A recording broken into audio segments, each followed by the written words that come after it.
Thank you for asking quite a number of questions on different blogs about the IEC IEEE challenge. And I'm trying to answer some of those, and you will get some answers also directly from our CEOs. The IEC is the premier standards body in the world for developing standards for electrotechnology. The IEEE is the largest technical association in the world with 400,000 members in 165 countries.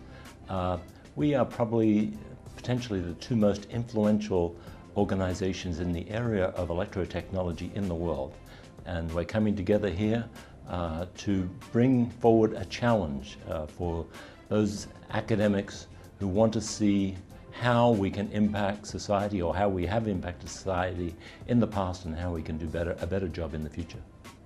The two largest organizations in the electrotechnology standardization are the IEC and the IEEE. I believe both of us have proven over the years the success of working together in all those areas that we cooperate in, including a similar challenge that we had 5 years ago. In 2006, it was the IEC centenary, which proved itself to get a lot of attention within the academic world of the interest to cooperate with the interests of the electrotechnology standardization work in the IEC and the IEEE. I'm in charge of communication at the IEC, and one of the things you asked was, on the website we have a blog. Can you comment on those? Yes, you can, especially in the editorial section. The rest of the blog is really for an interaction amongst the participants, and they can comment on abstracts and things that are uploaded there. Why should the general public be involved, you asked? Well, it's quite a niche topic that we're covering, so it's relatively specialized and geared to scientists and academics. But since electrotechnology really impacts everybody's daily life, and since we're trying to reach out maybe to all those academics who maybe are working on different aspects that would be interested to be included in the challenge, we would like to have as many people out there hear about it. So I think that's where a broader dissemination of the challenge could be really useful, because maybe there is somebody's brother or sister or uncle who's working on a really interesting thing, and it would really benefit the challenge. So if you spread it as far as possible and be our mouthpiece, that would be really fantastic. The IEEE is an individual membership organization, and they've got hundreds of thousands of people around the world. The IEC has got 160 odd countries who participate in the IEC, 81 members.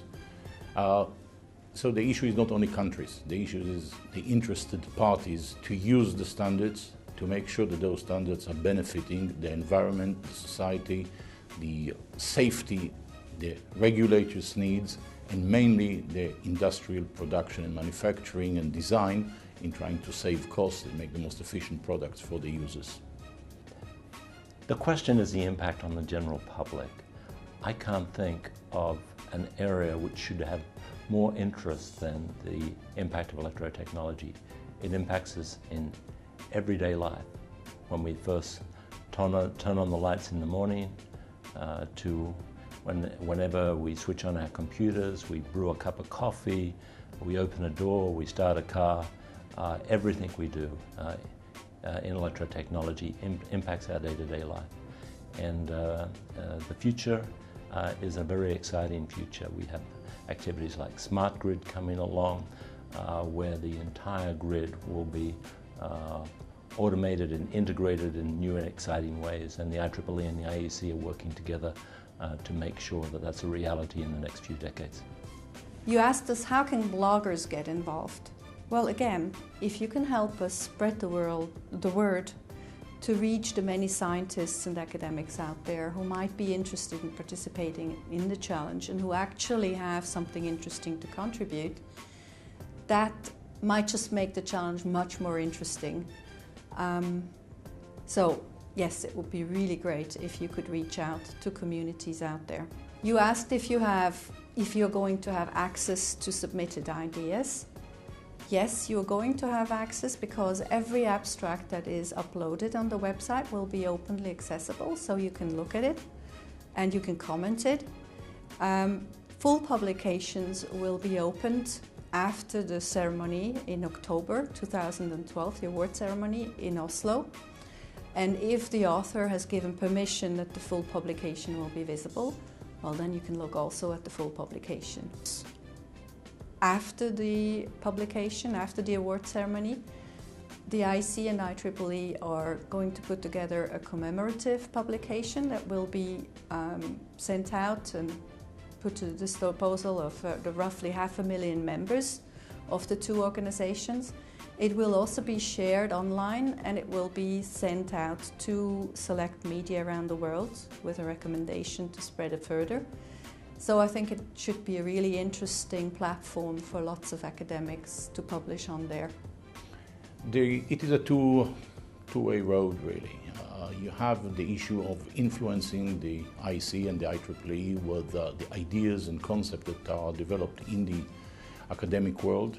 And on the other hand, at least the IEC, and I believe the IEEE shares that with us, that there's not enough of education done on standardization in many of the institutions around the world, and would like to attract the attention to the importance in the engineering, in the computer sciences, obviously, as well as in management, in law, and other faculties, university faculties, in the concept of international used standards. I think if you look at the impact of technology over the last 100 years, it's been absolutely dramatic. And I expect that impact to grow. But the impact is everywhere. The impact is in society. It is in the growth of the economic communities, and it is in the environmental impact. So I don't think you could think of a more important set of 3 parameters to work on. I hope we'll have as many responses as we had last time, and they will be more challenging for us to try to find out who are the winners. We always need to learn and grow in our activities. This challenge will bring academics and bring new ideas in ways that can help both the IEEE and the IEC serve the community better.